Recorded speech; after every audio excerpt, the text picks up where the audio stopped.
In a world of Johnnies, Timmies, and Spikes, we must all arrive at the win condition. Don't steal my dinos. Those are my dinos. I don't know. What's the sound of air? I don't have a pirate ship in my house. Let's just paint a picture for you here of what's going on with El Señor Bolas's plan. He is my precious, and I will feed him crackers. That kind of locks your opponent out of the game. Hello again, and welcome back to the Win Condition Podcast, your source for news, brews, and lore in the Magic community. I'm your host, Sean. I'm joined with my co-host, Greg. How's it going, Greg? It's doing good today. Wonderful. Well, we have a wonderful show lined up for you today. So much stuff to talk about. But we also want to remind you that this podcast is brought to you by Flipside Gaming at flipsidegaming.com, where you can go and order your Magic singles or sealed product. And be sure to use that promo code WINCONDITION in all caps for orders over $10. And it'll save you 10% off your purchase, which will help contribute to future show giveaways. Now, Greg, we just had a new year. We moved from 2017 to 2018, and what do people do when they move from one year to the other? Make resolutions? They make resolutions. Absolutely. So before we really get into this episode, I wanted to give a New Year's resolution for our podcast. So, Uh-oh. Yep. Is this a good thing? It is. I mean, goals. Okay. Right? Hashtag podcast goals. Oh, man. That's a good goal. There you go. So, my goal for 2018 for the Win Condition podcast is I want to interview somebody on our podcast, either from Wizards or a prominent member of the MTG community. I think that would be fascinating. It would be exciting. It would be a great experience for us and the cast and our listeners. I'd be very excited to get anybody on board here who we can talk to, pick their brain a little bit, either about the game of Magic or about their Magic experiences. So that's my... Or what they really like about Magic. Why do they do this? Exactly. So Greg, do you have a New Year's resolution for us? My resolution is I would like to provide enough content for you guys, the listeners, to be able to generate revenue through things like YouTube or other sources, so we can actually do more giveaways for you guys. I think that's a great goal. I know that we have a YouTube channel, and we said we were going to be getting better this year about posting content, and we will. And you know, we want you guys to get value out of our content. So whether you just like to listen to the podcast, whether you like to watch our gameplay videos on YouTube, or even listen to the podcast on YouTube, we would love to be able to bring you enough content and value for you to feel right about yourselves if you were to give us, you know, maybe a little contribution here and there, and know that it would go directly back into giveaways for our audience. So yeah. I think that's a great resolution, Greg. Good goal to shoot for 2018. Very nice. You know, interesting idea.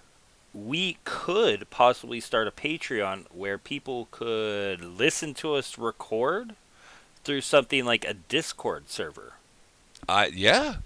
Yeah, there's lots of possibility.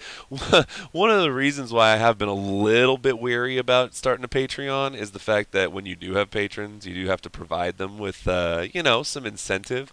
I think that's a great incentive. I know that you had also been possibly toying with the idea of crafting a playmat, if I'm not mistaken. Yeah, I wanted to design a playmat for us, where I had a QR code, so when we go out to events, we go to the local store. You know, it allows people to see what we're doing, and possibly something that's a little bit more special for our listeners. We'll have to figure something out at that point. But, you know, cool things are cool. Who doesn't like to get stuff? I know I like to get stuff. I'll say I that for know. sure. So, anyway, we have goals for this year. We hope you guys stay along for the ride, and we would love to give back to y'all whatever we can throughout the course of our podcasting career. So, Yeah. yep. Anyway, thank y'all for listening, and let's move on with the episode. So, Greg, we are weeks away from the release of a new set, Rivals of Ixalan. I know. Don't they have the pre-release from game nights like next week? The loading ready run guys, yeah, they're doing the Yeah. pre-release this weekend, and Ugh, man. that's gonna be a very fun thing to watch. There's So wait, do you think they're going to give us full spoiler tomorrow?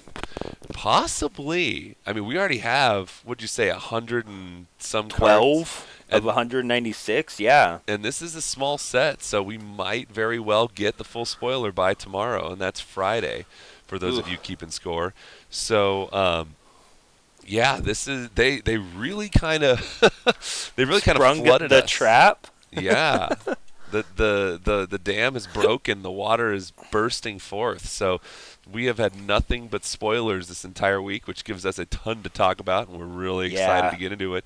But before we get into the spoilers, we wanted to start off with a little bit of lore in regards to a very prominent figure that we have seen in one of the cards spoiled. A couple of the cards, actually. But that Yeah. also leads way to, of course, we don't have any of the story yet, the official story, which in turn breeds one of our favorite things to do, which is speculate on the story to come. So, Yep. before we go any further, let's grab our keys and head over to Lore Corner.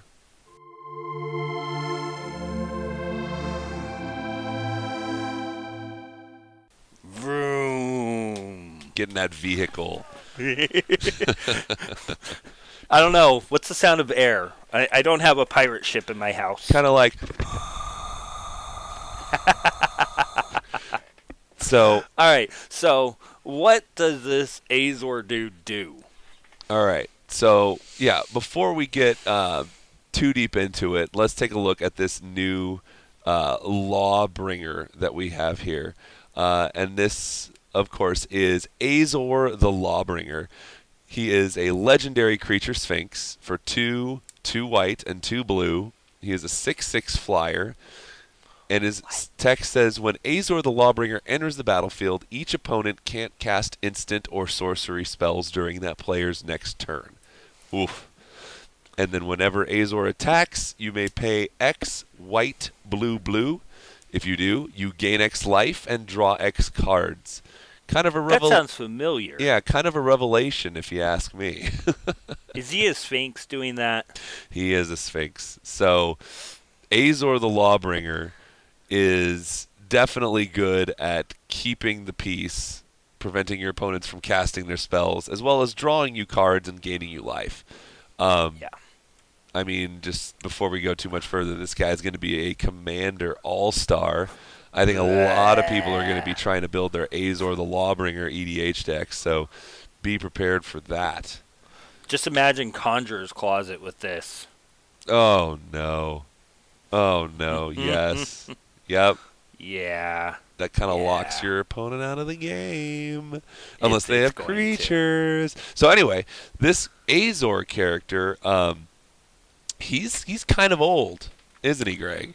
I don't know. He's only like tens of thousands of years old. So that actually puts him pre-mending. So yeah, it does. this guy's OG. He's been around a bit, so to speak. So Azor was also formerly a planeswalker. So Yeah. he had the ability, obviously, to hop between planes, but again, formerly. Now, Greg, why is he a former planeswalker?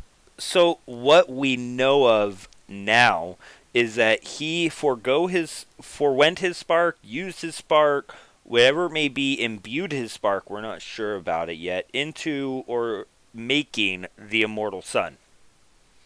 And he stands to guard it. Right. So we, I mean, this is a bit of speculation. I know it's a little early.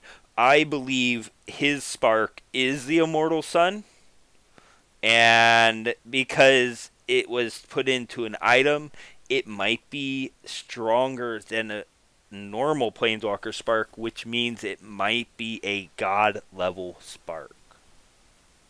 So possibly his spark was transferred pre-mending, and if this whole, mending action really just hit the actual beings, the living beings that had the sparks, you're saying that this may have protected his spark, so this may be a godlike spark that is being held within the immortal sun? Uh, that's kind of what I'm thinking. Interesting. Very interesting. I mean, I mean, it would explain why Bolus wants it. yeah, no wonder this guy is after it. I mean, he himself has been limited in his abilities ever since the mending, so his quest for power continues. And if what you say is true, then yeah, if he gets a hold of this, he could once again, gain his godlike immortal status, which would be absolutely nuts. And horrible for the rest of the multiverse. Right. Right. Yeah. That could be kind of bad. It could be catastrophic. Yeah, it could be devastating for more than just an hour, if you think about it. That's a tempting offer. Okay. So a couple other things just about Azor here. He is originally, well, not originally from Ravnica, but he wrote the original Guild Pact. Yeah. Also, he created the implicit maze from the the aforementioned Dragon's Maze set that we saw, the third block in the Return to Ravnica block. So he definitely played a large role in shaping Ravnica, him being the law mage that he is. Yep. But his power seems immense. So he originally, even without his spark, he seems immense. right, yeah, no. So when he created this immortal sun, he first brought it to Torazon, which is sort of the home of the vampires, as we learned from our lore of Ixalan. Whoa! It's only the home of the vampires because they took over and forced the humans out. That's why we have the Brazen Coalition now. Right. Thanks. If it wasn't for them being forced out, the vampires might have never become. Right. Thanks to your friend Alenda. Oh man, there's a card for that now? Oh yeah, and we'll get to that for sure. So later brought it to Azor later brought it to Orazka, and he is also revered by the River Heralds. So he's known on Ixalan and obviously well respected. There's a couple of story cards. We actually got all the story cards for this set revealed to us, and there's only 3. So what's the first one of these story cards that we've seen, Greg? You have Flood of Recollection as a blue sorcery, and allows you to return an instant or sorcery from your graveyard to your hand. And it says, Jace tumbled down the waterfall and plunged deep into his past. And the artwork kind of shows him. It shows the Gatewatch. It shows the Mage Ring network on Vryn. So it's kind of an interesting thing. I think he might remember his home plane now.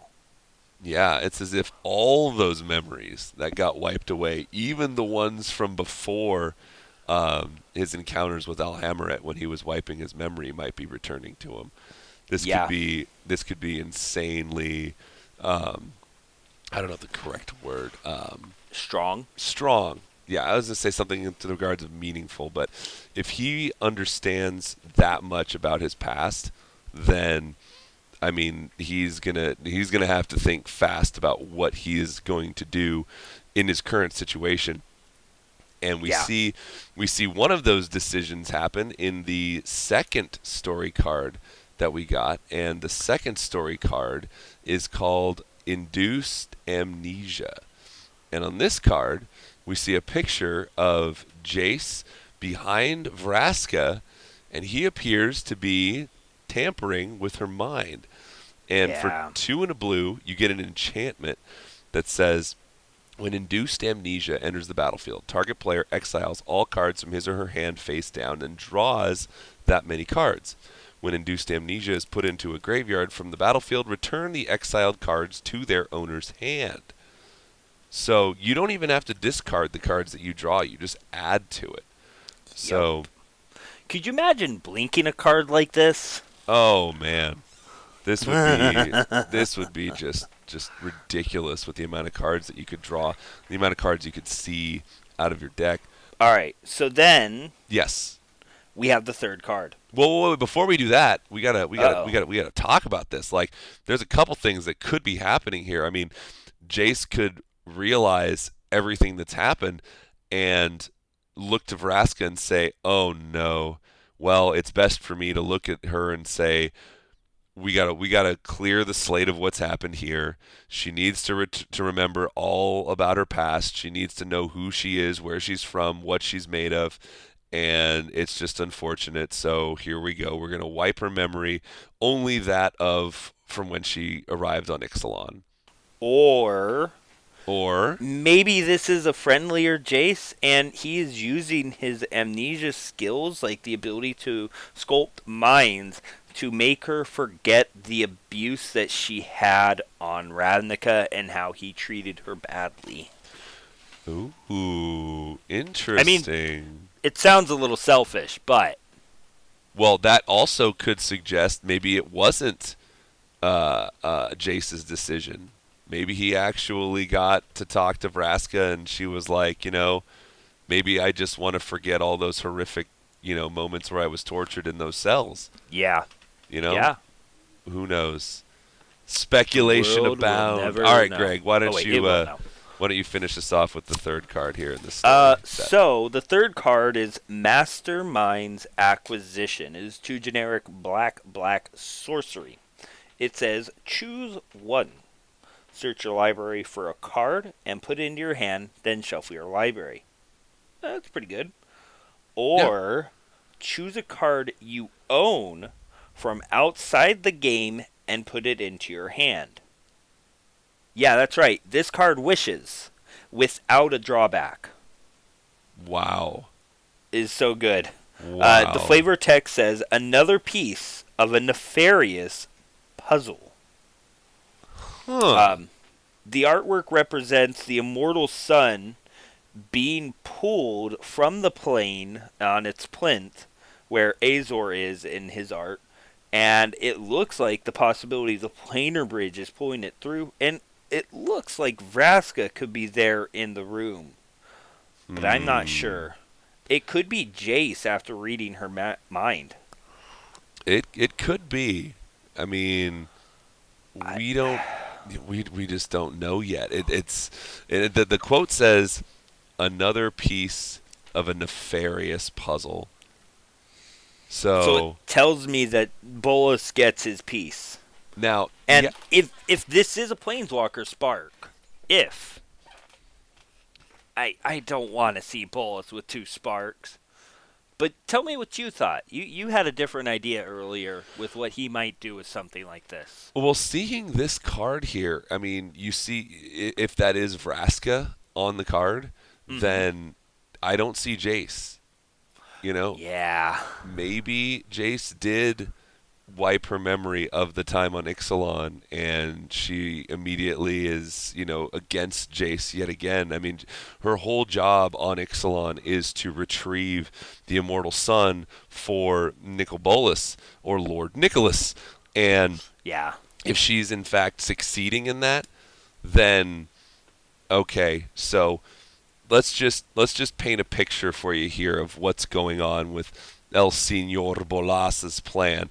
You've got an all-powerful being who has the immortal sun, which Whoa. Are we talking about Azor being the all-powerful, not Bolus?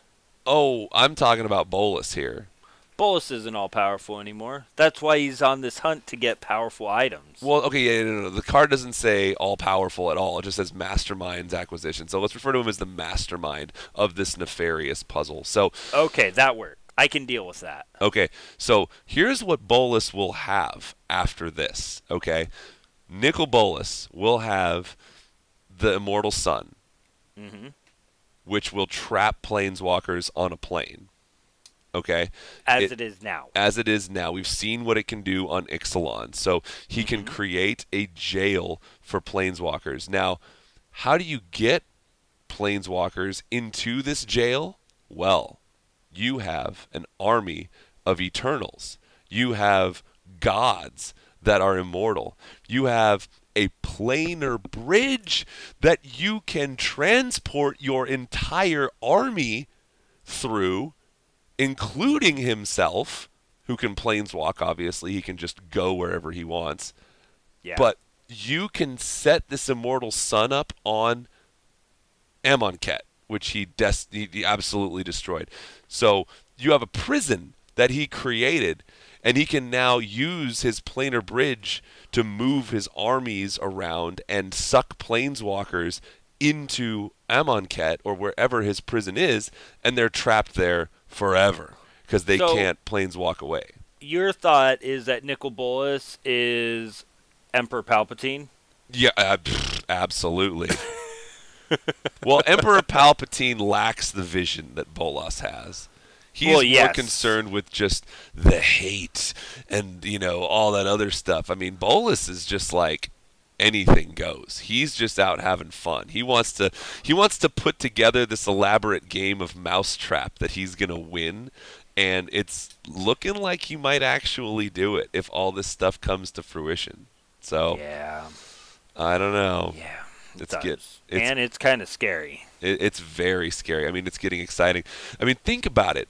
If we go to Dominaria, right, and instead of the Eldrazi becoming the menace that are plaguing all these planes that we see, if on a moment's notice you could have an army of Eternals just descend upon you and slaughter everything, and then they activate the planar bridge and they shove a planeswalker through it somehow, and it appears on Amonkhet, which is sealed with the Immortal Sun, he could do this to anybody. And he could maybe he's trying to do it to Ugin. Well, here's the thing. Does he know Ugin's alive again? I don't know. I have no idea. Again, pure speculation, but it seems like his plan is actually working. I've yet to see how Ral Zarek is going to be coming into this play, but it's all, it's all very, very exciting. All right, well, unless you have anything else you want to speculate on about the lore of what's going on, no. We got a lot of other stuff to talk about here.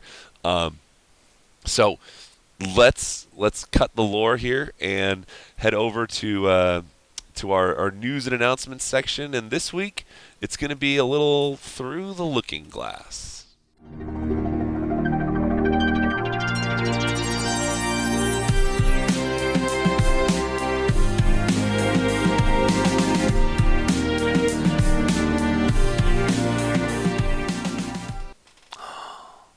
I can see it. There it is. My designs are coming fruitful.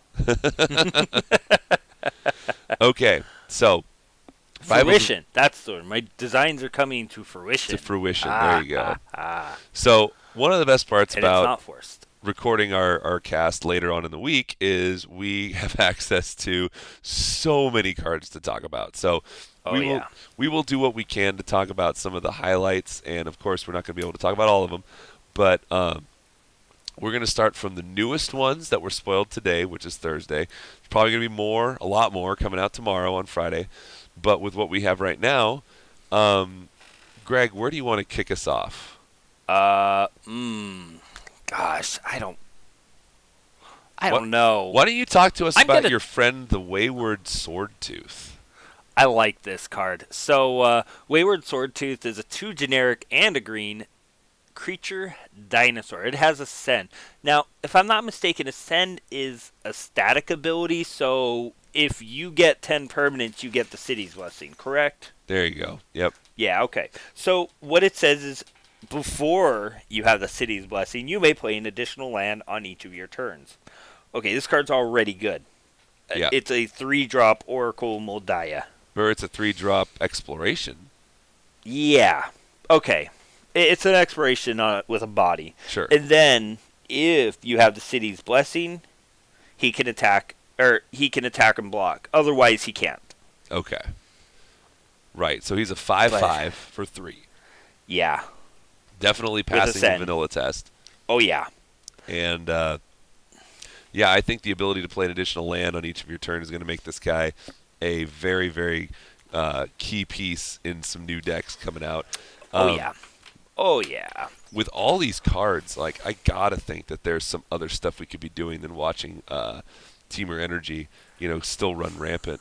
I mean, I'm I don't know. This card kind of makes Teamer Energy even better.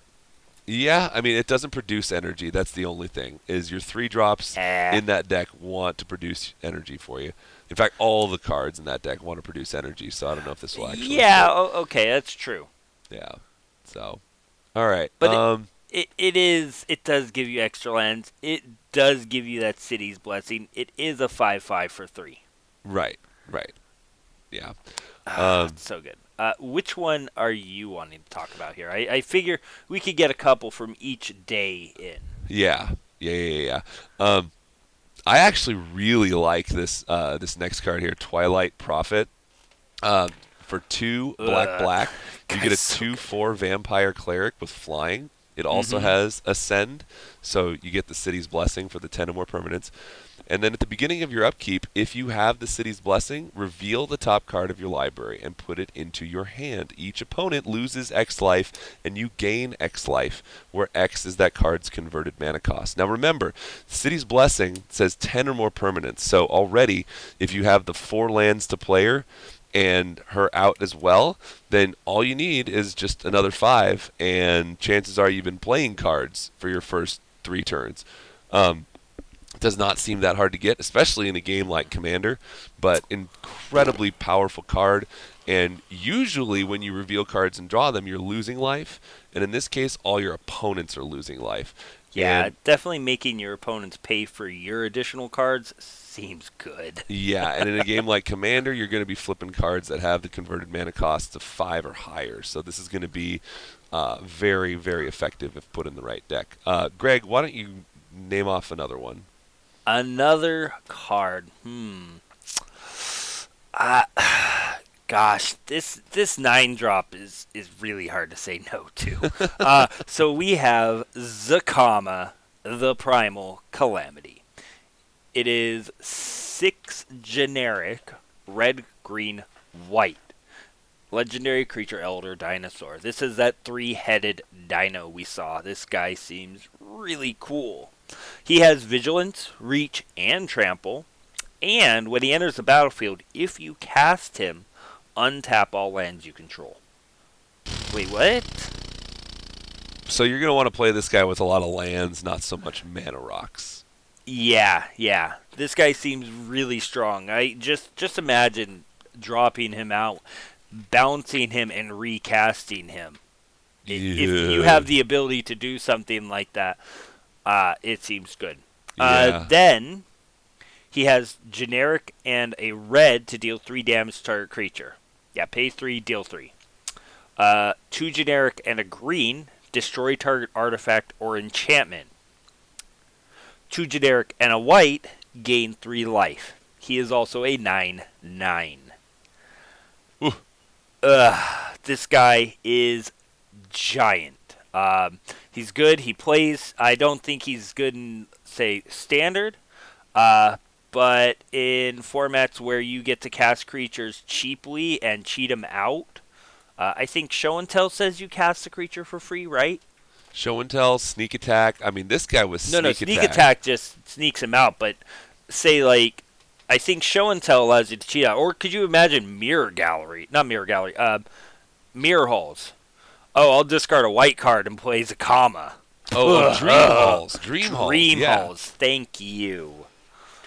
That seems Or really crazy because I mean, or Fists of the Suns. sure. I mean, if you're playing sneak attack, just think about it. It's 1 red to put a creature out. It gains haste, and you sacrifice it at the end of the turn. So you sneak out 5 or 6 creatures, and then this is your last guy. You get to untap all those lands and do more stuff. You have to actually cast him to untap. No. When Yes. Primal Calamity enters the battle, oh, if you cast it. Never mind. You got me. Okay. I got you. You did. Dream Halls is a good way around it. There's also cards. I want to say Show and Tell says cast, but I think No, Show and Tell No, says I'm wrong. everyone picks one and puts it on the battlefield. So Yeah. Okay. yeah, no, you'd have to get a what is that? The oh gosh, it's that enchantment. I keep referring to it from Avacyn Restored, the green and 2 ancestors, something or other, where you reveal a card, and if it shares a type, you get to cast it for free. Descendants Path. Descendants Path. There you go. That casts That's for the sure. art by Therese Nielsen. Yep. How there could you you go. forget that card, man? Dude, that card is boss. Yeah, it is. Okay, It so really is. and then not to mention the fact that since this costs 9, if you actually legit cast it with all your lands, you get to untap them all. Potentially, if you have the right color combinations, you could do 9 damage. 3, 3, and 3 to any number of creatures. Or blow up 3 artifacts or enchantments in a game like EDH. Or gain 9 life. Like he's so good. Or spread it out. Like he's so good. He's amazing. Now, here's the real question, Greg. Are you running this guy or Gishath as your commander? That's a hard choice. I haven't decided yet. Gishath is good in the 99. This is good in the 99. The problem is if you get him out with Gishath, you don't get anything special.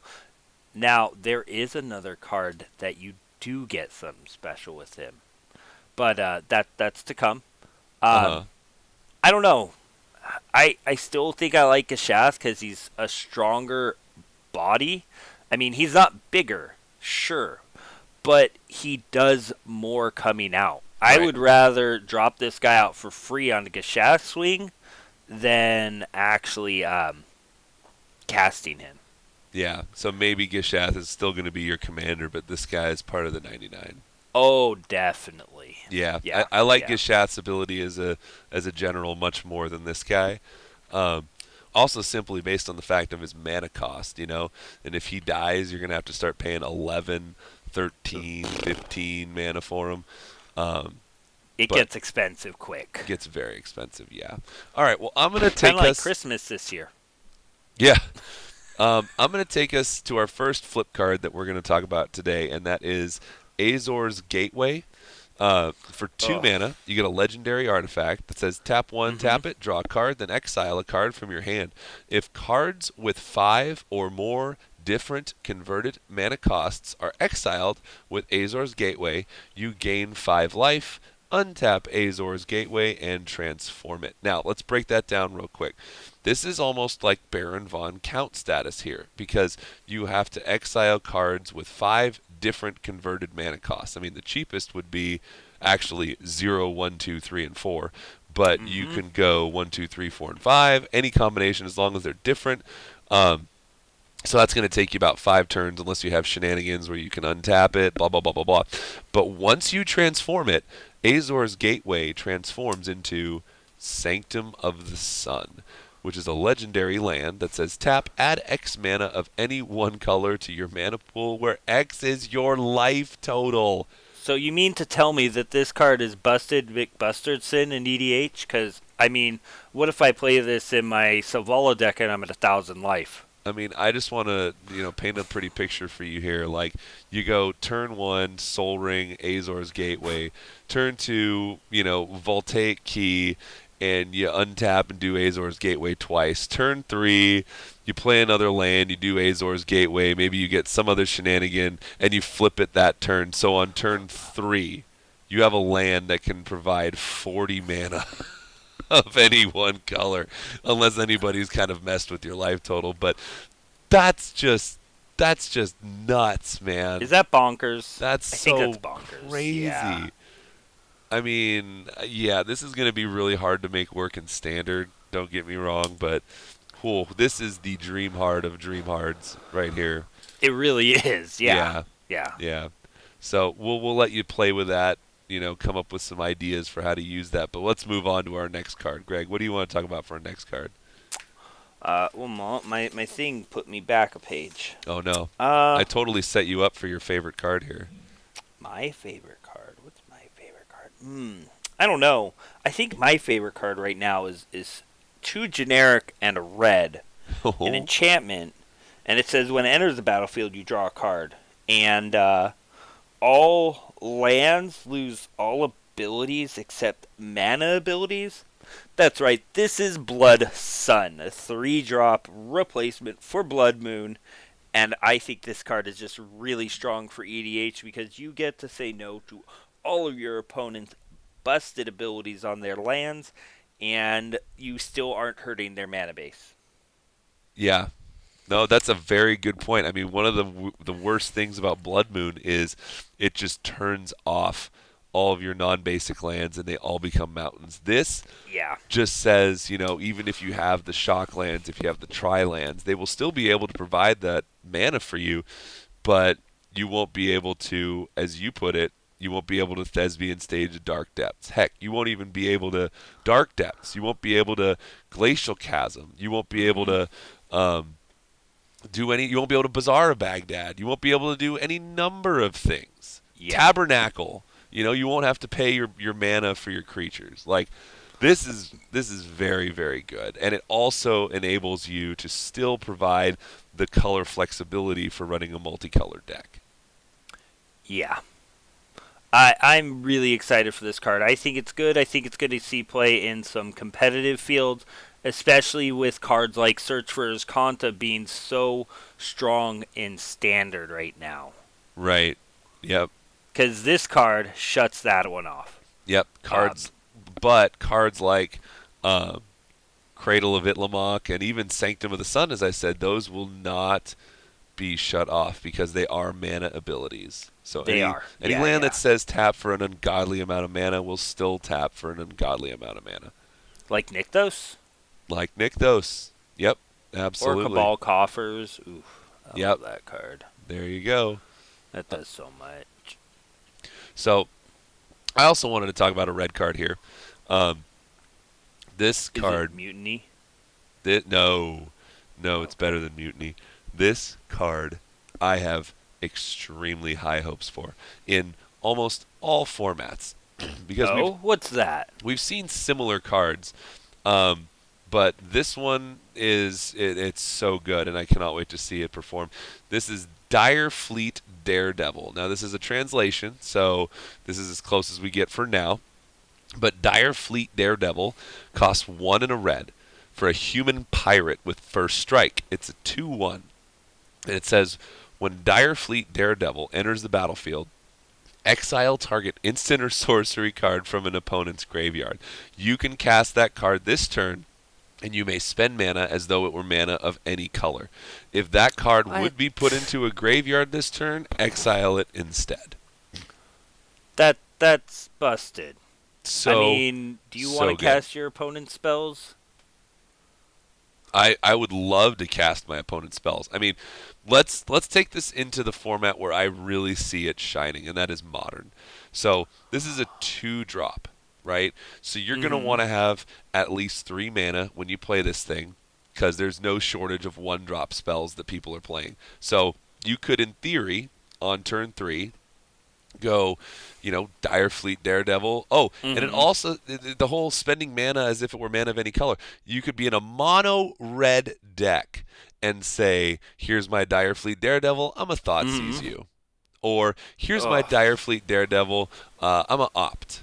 Or, I'm going to Serum Visions. Or, I'm going to Fatal Push something. I mean, in Standard, you're looking to play this and maybe cast an Attune with Aether, so it might not be as good, but there are a couple other 1-mana spells that would make it decent. But still, this card is amazing. I think that this card is going to be seeing a whole heck of a lot of play across multiple formats. Is that what you thought about Dualcaster Mage 2? Dual Caster Mage, not so much, because that can only be played in Commander and Legacy, and it still is Okay. not that amazing. I mean, unless you're playing with an Ether Vial. With an Ether Vial, this card gets really Ugh. good. The Dual Caster Mage Yeah, does. it does. Speaking of Ether Vial, I was reading some comments where they're talking about Direfleet Daredevil, and they're like, "Oh, it's missing Flash. It would be so much better if it had Flash." Well, duh. It would be super broken if it had Flash. But also, you're playing it it's a human pirate. You can play this thing in your human's deck, and you're running Aether Vial. You can essentially give it Flash and put it in play during your opponent's turn, and then That seems good. right. And then, like, let's say you're even in a Ramanop Red deck, or you're in some other deck in Standard, and you cast Direfleet Daredevil. You give your opponent's negate flashback for yourself until end of turn. You don't have to cast it right when you play this Oh, card. It's just man. till end of turn. So you could say, okay, I swing in with everything, and they go, settle the wreckage, and you're like, well, let me just cast that negate that I gave flashback to, and we're all good. So this Yeah. card seems really, really, really good, and I cannot wait to see it take part in decks across Standard, across Modern, maybe Legacy. We'll see. But still, Direfleet Daredevil, love this card. Yeah, it seems really good. The next card I'm going to go to is one I know you're excited about, and that is Path of Metal.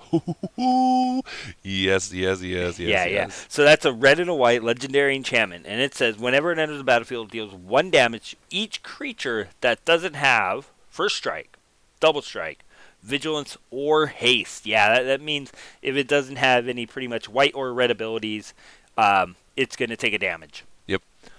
Yeah. Doesn't care about lifelink, still doing the damage. And it says whenever you attack with at least 2 creatures that have first strike, double strike, vigilance, and or haste, transform this. So that means if you've got 2 hasty creatures you drop on a 1-drop like a Monastery Swift Spear or something, you would flip this card. Yep. And on the back, it is Metzli, Tower of Triumph. It is a legendary land, and it says tap, add 1 mana of any color to your mana pool. Already good.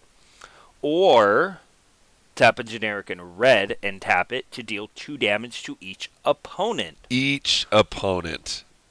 Very, very good. Or 2 generic and a white, tap, choose a creature at random that attacked this turn and destroy it. So that means if your opponent attacks with 1 creature and you're like, I'll pay 3 and tap this before blockers, and that creature is now destroyed. Yeah. Now, this doesn't do as much against those indestructible pesky gods, Hazoret, yeah. but it does allow you to destroy most anything else. Yep. Yeah, this is a good card. I think this is going to be card. I think this is going to be a great card against a deck like Teamer Energy, because you're going to be able to. There's actually quite a few 1-drop creatures for white and red that you can be pretty aggressive with and drop this maybe on a turn 3 or even a turn 4, and as soon as you actually attack with those creatures.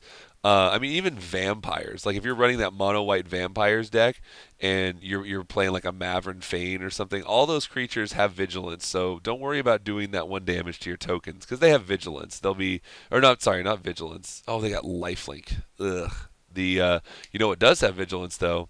Those Oketra's Monument tokens. Those come as warrior tokens with vigilance. They do. This could be really good with that. But anyway, once you flip it, and you get that whole tap 2, tap a white, choose a creature at random that attacked this turn, destroy that creature. You can do that as soon as right after the declare attacker step.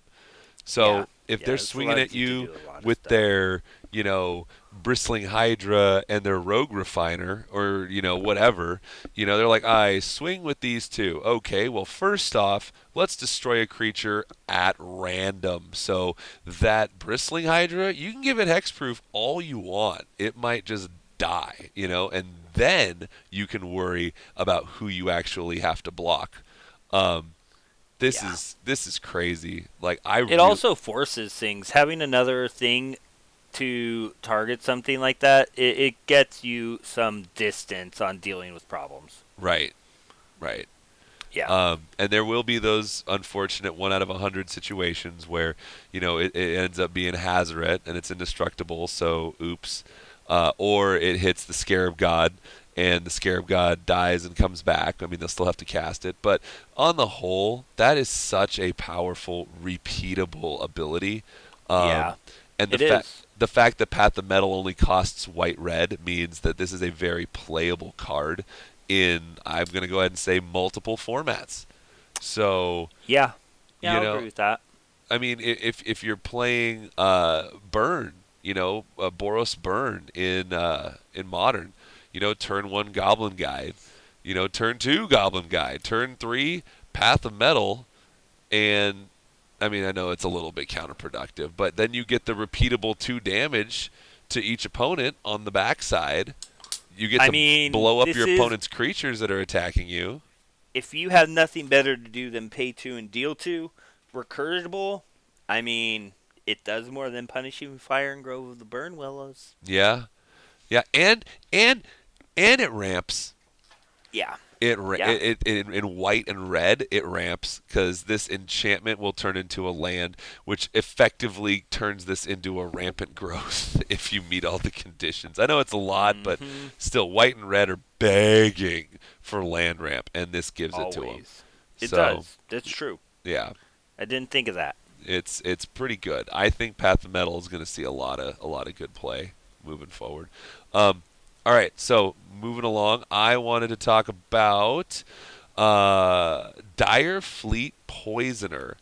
I actually was listening to Top Level Podcast with Michael Flores and Patrick Chapin. This was their preview card, and this card is amazing. Unlike the aforementioned Dire Fleet Daredevil, this card does have flash. It is a 2/2 for 1 and a black. It has Death Touch. It's a human pirate. And it says, when Direfleet Poisoner enters the battlefield, target attacking pirate you control gets +1/+1 and gains Death Touch until end of turn. What? So that's essentially 2 kill spells that you have at the helm when you're playing pirates and when you're playing Direfleet Poisoner. So let's say you're playing that, what is it, a Vicious Conquistador, the 1-drop that when you attack it does a damage to your opponent.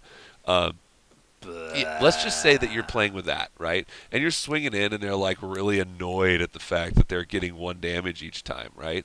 Well, you swing in and they're like, well, I block with my, big old creature, no problems there. Well, I'm just going to flash in this Poisoner and now that creature's dead. And if it's small enough, maybe the Conquistador lives.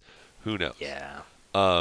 Also, they'd mentioned, and this is just genius, Kari Zev is a pirate. And she has Menace. So, bro, check it out. You swing with Kari Zev, they got to block with 2 creatures. And if you give Kari Zev +1 to her attack and she has Death Touch, boom, boom. And she has First Strike. Boom, boom. That's nuts, man. Kudos for figuring that out. That's insane. That's sweet. Yeah. I would have never seen that. So, Direfleet Poisoner, I mean, kudos to Top Level Podcast. They do a great job, and that is something to really, really be aware of and look out for while Kari Zev is still in Standard. Pretty savage. Why don't you give us another one here, Greg? Another one? I'm going to move back a day. Okay. All right, and I like dinos, and I'm going to talk about Polyraptor. Ooh, good one. He wants a cracker. He really does. He is a 6 generic green creature dinosaur, and he is a 5/5. He has an enraged trigger that says whenever he is dealt damage, create a token that is a copy of this card. Oh, God. Just seems so do you know good. what card seems really good with this? Huh. Pyrohemia. Dude, this fits right into your Gishath and Rage deck that you were building, doesn't it? Oh, yeah, it does. Yeah. Yeah, it really does. I am excited. This card seems really strong. Does some good stuff. It is expensive at an 8-drop. Don't get me wrong. But you know what? At an 8-drop, this card's good. I'd Yeah, still run I with should it. sure say so. I mean, 1 damage, because in theory you could create 4 of these guys. Um, Well, just but so let's say for instance the Dream Heart I got Pyrrhemia and like 4 red. So the first one I create 1 copy. The second time I create 2. So now I have 4. The third time I create another 4. Now yep. there's 8. On the last time I now have 16 Polyraptors. Not including like Caltrops triggers or Aether Flash. No, Greg, no, you're wrong. You're wrong. You would have obviously doubling season out. You would have parallel lives out, and this would just An get Anointed Procession. and anointed procession, and this would just get so stupid. Oh my gosh, that's crazy. This card is so good. It is. It is very strong. You could play This card is Galta good. for 2 legit with this guy, easy. Yes, Oh but you know, man, there's other cards of thought that I think's really strong. So, yeah. um, You know what would just actually the next card I want to talk about. You know what would actually just I hate to say it, what would ruin that dream in a split second? is it Slaughter the Strong? No, it's Crafty Oh, Cut Purse. what? What's that guy do? For 3 and a blue, you get a 2/2 human pirate with flash. That Uh huh. says when Crafty Cut Purse enters the battlefield, each token that would be created under an opponent's control this turn is created under your control instead. What? Don't steal my dinos. Those are my dinos. I My fought hard to first get them. thought with this card was, you want to cast Brass's Bounty? Give me your treasure. I'm gonna cut it Oh right off your wow. belt. Yeah. You know, Yeah. there's so many like token creation. This kills the Sahili Cat combo. This kills Spell Swindle. Kiki Spell Jiki Swindle. combos. Yeah, this Yeah. kills like all the combo out token decks. Like it's like no, I'm just gonna get it. You know, um, Yeah. that Yeah. it's so good. I think that Crafty Cut Purse is going to be useful in both constructed competitive formats as well as obviously Commander. But yeah, Crafty Cut Purse is pretty amazing, and I cannot wait to get my hands on a couple copies of that one. Yeah, of course, because you're like, no tokens. Stop that. Give me them tokens. Yep, Yeah. yep. All right, Greg, which one do you want to talk about next? You know what? I am going to talk about the Forerunner cycle. Ooh, okay. So we have an uncommon cycle called the Forerunners. There's the Forerunner of the Empire, of the Heralds, of the Legion, and of the Coalition. So that is 4 of them. We are missing 1 in blue. We don't have a blue Forerunner. So the Forerunner of the Empire is a 1/3 for 4 human soldier, and it says when enters a battlefield, you may search your library for a dinosaur card and then reveal it and shelf your library and put that card on top of it. Also, whenever a dinosaur enters the battlefield under your control, you may have Forerunner of the Empire deal 1 damage to each creature. That's right, I said it deals the damage. So that means you give this card Death Touch and it kills the field. You give this card Lifelink and you gain a bunch of life. Nice. It also triggers all of your Enrage. Oh, it's so good. Yeah. Like if you All want right. to create copies of that Polysaur, Polyraptor. Polyraptor. There you go. Yep. He is my precious, and I will feed him crackers. Okay. Okay. Then we got Forerunner of the Herald, which is a 3/2 Merfolk Scout. It is green, and it says when enters battlefield, you search your library for a Merfolk card revealed and put on top of shuffle the deck and then put it on top. And whenever another Merfolk enters the battlefield under your control, put a 1/1 counter on this creature. So it will get bigger. Yep. All right, Yep. Forerunner of the Legion, Vampire Knight, 2/2 for 3, white.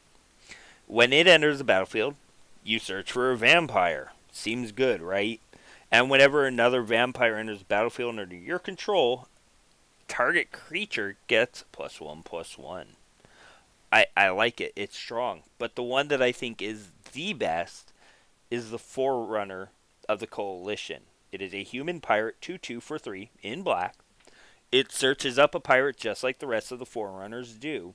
But it says whenever another pirate enters the battlefield under your control, each of your opponents lose a life.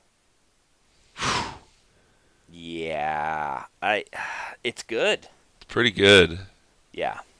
I think that definitely has. I think that might even see some standard play if we do see this Pirates deck take off. I mean, yeah. Yeah. That would be something else. I would love to see standard get a little bit more wide open. But Well, we all want standard to be wider. right, yeah, and a lot this set, Greg. This set seems very strong, and there's really no reason why we can't, put our collective communal heads together and brew up something to take down the Teamer Menace. So moving right along here. I really, really, really wanted to point out this one right here because I think it's a great catalyst for another ability in this set. Well, this card is called Tilonali's Summoner. Tilonali's Summoner. There we go. Okay. For 1 and a red, you get a 1/1 with Ascend that says if you control 10 or more permanents, blah, blah, blah, blah, but you get good stuff. Whenever Tilonali's Summoner attacks, you may pay X red. If you do, create X 1/1 red elemental creature tokens that are tapped and attacking. At the beginning of your next end step, exile those tokens unless you have the city's blessing. Now, this card, when it enters the battlefield, wait, does Ascend happen when it enters the battlefield or anytime even after the card has entered the battlefield? I believe Ascend is a static ability, so anytime that you would get that number, you get that. Okay. So what we have here is a 2-drop 1/1 that can turbo your Ascension, essentially. Because if you're able to put, 3 or 4 mana into X and create 3 or 4 extra permanents during your turn, you're already at, let's say you do 4. That's 4 plus the 2 lands, that's 6, plus Tilonali Summoner, that's 7. I mean, that's 3 more that you need, and you have Ascend already. Yeah. It's so good at enabling this Ascend ability. If there's going to be an Ascend deck, then I really think that Tilonali Summoner is a great catalyst, like I said, to get you there. I mean, there's a lot of cards here. What about that 5-drop? Do you remember that 5-drop that puts out a Saproling every upkeep? Yeah. Yeah, they're really, really giving you the tools that you need to get there with the whole Ascend mechanic. But Yeah. I think Tilonali's Summoner will be able to do that for you a little bit quicker than a lot of people expect. And plus, like you said, we have Anointed Procession. So Yeah, we do. yeah. Why don't you name off another card for us here? I like tokens. Let me go find this one. No, you don't. What? No, I don't. Wait, yes I do. It is a 5-drop. Is a green creature. It's 4 generic and a green. Is it the Tender Shoot Dryad? That sounds correct. There you are. So, this is a 5-drop 2/2 Dryad. Small. But it has Ascend. And it says at the beginning of each upkeep, so that's yours and your opponent's, you get a 1/1 green Saproling creature token. Pretty strong. Also, if you have the City's Blessing, your Saprolings get +2/+2. So that means this guy pops out 3 3s if you have the City's Blessing. Wow. That's But, pretty good. you drop this out on turn 5 because you're tempoing the game. Then that's 6 permanents. Your opponent's turn, it's 7. On your turn, it's 8. And all you gotta do is drop 2 things. You Yep. know, like a land and a creature. Yep. Seems Yeah. good. Seems really good. Yeah, it seems pretty promising. Like, there's a lot you could do with cards like this. Yeah. Oh yeah. yeah. All right. Well, we'll take. Do you want to talk about the elephant in the room for 5,000? I think so, but there's no elephants on this card. In fact, it's a picture of Admiral Beckett Brass commanding her troops to get off a ship and go do some damage. Uh, Could it be like the Admiral's order? It is the Admiral's order. Unfortunately, there's no damage involved in the card, but fortunately, we have a counter spell. So, one blue instant counter target spell. It's a rare. Wait, isn't that what cancel does? Oh, wait, I missed this line of text here. It has raid. If you attacked with a creature this turn, you may pay blue rather than pay this spell's mana cost. A 1 CMC counter spell, not non-creature spell What? like Stubborn Denial, not creature spell like Essence Scatter. This is a counter target spell if you have attacked with a creature this turn. So, I'm going to start off by saying this is not in a control deck. This has no place in a control deck whatsoever. What this does is this helps your deck fight against control decks. Because obviously combat tricks are a huge part of Magic, especially when you're playing with aggressive decks. So this allows you to protect your troops when you swing in. First thing I heard out of a lot of people was, this handles Settle the Wreckage, which is a beatdown if you're not ready for it. A lot of the goals of these aggressive decks is just to swing and ask questions later. Well, when you have no creatures left to ask questions about, you get kind of hosed and generally lose. But Admiral's Order can help you from losing the game by countering that Settle the Wreckage or that kill spell. Or if you were to run this somehow in a modern Merfolk deck, this would counter spells like Sphinx's Revelation or anything your opponent wants to do on their end step. So it's really going to warp when players play certain spells. It's going to be they're going to want to play it before combat if they really want to get it through. If you're threatening Admiral's Order, I think this is going to show up a lot, and we'll see where it eventually finds a home, if it does find a home in any deck at all. But I really think the allure of a 1-drop counterspell is really going to push this card to see play in multiple formats, in my opinion. Yes, I agree. So the elephant I was talking about is Italy, the Primal Storm. ooh, yeah, that's a good one. Yeah. There's one other elephant, and he's a blue one. Yep. But this guy is a 4 generic red 6/6 legendary creature, Elder Dinosaur. There's that Elder creature type again. And it says, whenever Italy attacks, exile the top card of each player's library. Then you may cast any number of non-land cards exiled this way without paying their mana cost. Yeah, you heard that right. It exiles all cards. So if you're playing this in a 2-player game, you can cast maybe 2 spells. In a 4-player game, 4 spells. God. It's good. It's very good. A lot of people are likening this to a Narset. Sure, it doesn't drop as early, but it allows you to play it in a more limited capacity, and getting extra spells off your opponent's decks are great in EDH. Mindclaw Shaman is really good because of that. Mm-hmm. Yep. Yeah. Yep. Totally agree. And as a legendary creature, this guy could be your commander. Seems very, very abusable if you want to double abilities and stuff like that. And yeah, the fact that you can pay him for play the cards for free is just insane. It's so good. This card, no chance for standard, I don't think. But no. Yeah, I think this guy's going to be showing up a lot in Commander coming up here. Yes. Yeah. All right. Well, I would be just a tad remiss if I didn't at least talk about this Planeswalker card here, Huatli Radiant Champion.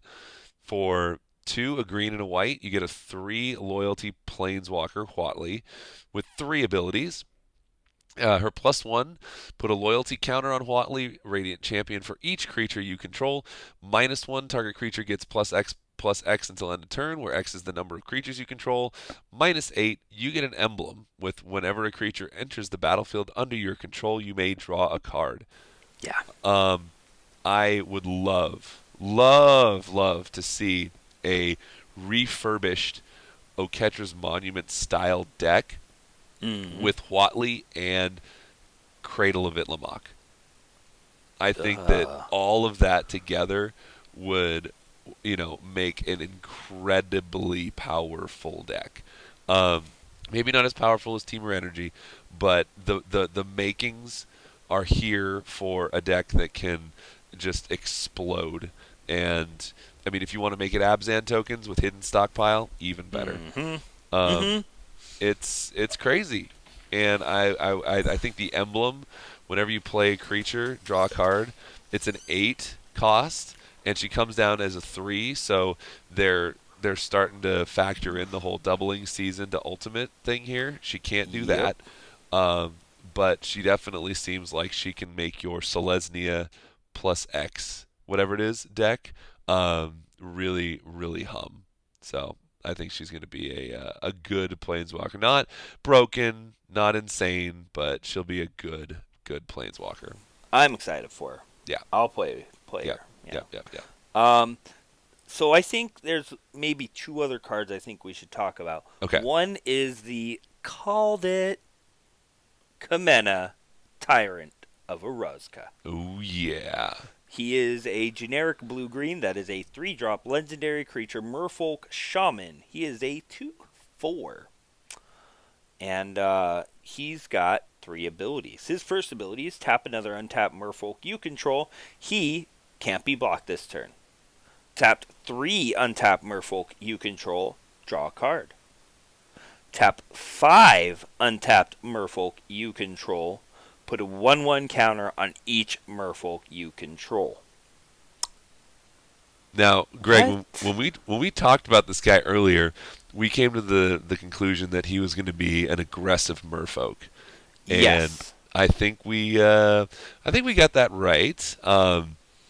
I mean, tapping 5 untapped Merfolk you control to put a counter, it will definitely get aggressive. I mean, you can do it at the end of your opponent's turn.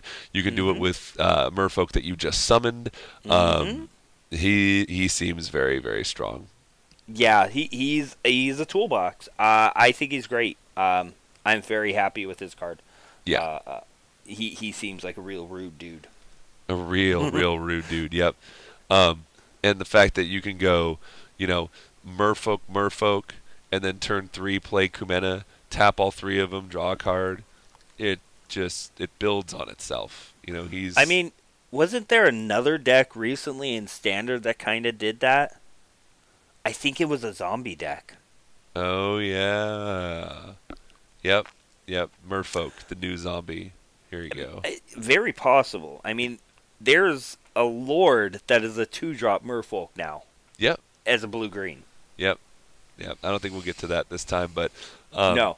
I think the last one we wanted to talk about. Speaking of lore and all things interesting with the history of Ixalan, we have Elenda, the Dusk Rose herself. Yeah. For 2, a white and a black, you get a 1/1 legendary vampire knight with lifelink. Whenever another creature dies, put a +1/+1 counter on Elenda, the Dusk Rose. When Elenda dies, create X 1/1 white vampire creature tokens with lifelink, where X is Elenda's power. Her centuries-long search is ended. So, yeah. She seems really, really good. A build-around creature, and in the mono-white vampires deck, if you splash black for her, that could get filthy. That could get really, really crazy. Yeah. I like her. I like her a lot, both in Standard and in Commander. Yep. I have a lot of people that are like, ooh, I want to build this. This looks like fun. It does. I'm like, I don't know. I did have one card I wanted to talk about before we left. Okay. Finish this off, And Greg. this is a busted card for Commander, specifically Marisil the Pretender. Okay. Hit me. And this is Nezahal Primal Tide. Ooh. 5 generic blue for a 7/7 Elder Dinosaur. Nezahal cannot be countered. You have no maximum hand size. Whenever an opponent casts a non-creature spell, draw a card. All great abilities. But what's stupid is the ability to discard 3 cards, exile Nezahal, and return it to the battlefield tapped under its owner's control at the beginning of the next end step. Yeah, you heard that right. Discard 3 cards to blink it out of existence until the end of turn. So anytime it gets targeted, anytime it does anything, you get to discard 3 cards, which is something you already want to be doing with Marisol. And then, guess what? You get another trigger. You're right. That seems pretty ridiculous. It does everything you want to be doing. Discarding cards, blinking, re-entering the battlefield. Gosh. It's strong. Yeah. Almost too strong. All right, that's all I had. There's other cards that are really cool. There are. And, we're going to get to play with these coming up soon enough. Like you said, pre-release coming up this weekend. Then you got the pre-release, and then Ixalan is upon us. Rivals of Ixalan comes, and hopefully a shift in standard comes. We got plenty of stuff to brew with, and we'll definitely be hitting the brews side of the win condition coming up in the near future. Yeah, so that's going to do it for our talk on preview cards this week. And that's kind of going to wrap up the episode for us. So before we get out of here, just a reminder, all these cards and boxes of Rivals of Ixalan are going to be available on Flipside Gaming at flipsidegaming.com, where all your orders over $10, use that promo code WINCONDITION. It'll save you 10% off your purchase and help contribute to future show giveaways. Mm-hmm. All righty, Greg. There is one other thing I want to throw out there, guys. With the advent this weekend, we have GP Santa Clara. This is most likely going to be coming out to you guys on Friday. But if you happen to listen to this on your way to GP Santa Clara, I am going to be there. Yes, If you want to play some EDH, I'm more than happy to. Oh, yeah. Oh, yeah. It seems also, like... if you have one of those playmats from the Ixalan Store Championship, I would also be interested. Yeah. Oh, yeah. Greg is not going to be shy about trying to trade for one of those Ixalan playmats. So find him. He'll find you if you don't. No, but, I'll let you be. I won't be that rude. No. It sounds like a great time. Wish I could be there, but maybe next time. So, all right. Well, I know they can find you at GP Santa Clara, Greg. But if they want to get in touch with you to chat about anything else, where can they get a hold of you? You can find me on Twitter at NoobSlasher2003. And you can find me on Twitter at MTG_Sean. The show is at The Win Condition. You can email us at thewinconditionpodcast@gmail.com. You can check out our YouTube channel. We'll have a link in the show notes. And, yeah, go ahead and spread the word. 2018 is a new year. We're looking to grow and bring all the wonderful things we can to you guys, and thanks again for listening. So yeah, we do appreciate it. All that being said, Craig, thanks again. Always a pleasure. And we will talk to y'all next week. Yeah. I'll have a good time.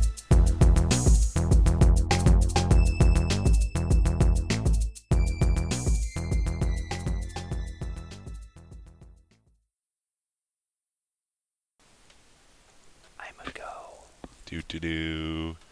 Do-do-do. Do-do-do. I have to remember to say the right thing this time, too. Can you? It's going to be, what is it? Hello again. Hello and welcome to... Back to the Win Condition Podcast. Your home for lore, news, and brews in the MTG community. No. Community. Your source for lore, news, and brews in the Magic community. I like it. Okay, we'll run with it. Sounds good. I'll run with you. Sounds more official. Okay. So we're gonna do intro. We'll do plugs, and then I want to do the resolutions. Mm-hmm. And then we'll go lore.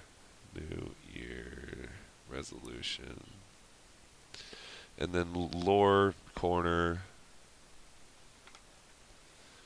and then we'll do news and announcements. So we're going to do previews for this section of news and announcements. So we'll Yeah, no, that's right. and we'll call it Through the Looking Glass. We're calling everything. Who gives a flying F? Whatever. It's our podcast. I don't care. All right. Yes, exactly that. You got it. Okay. All right. Here we go.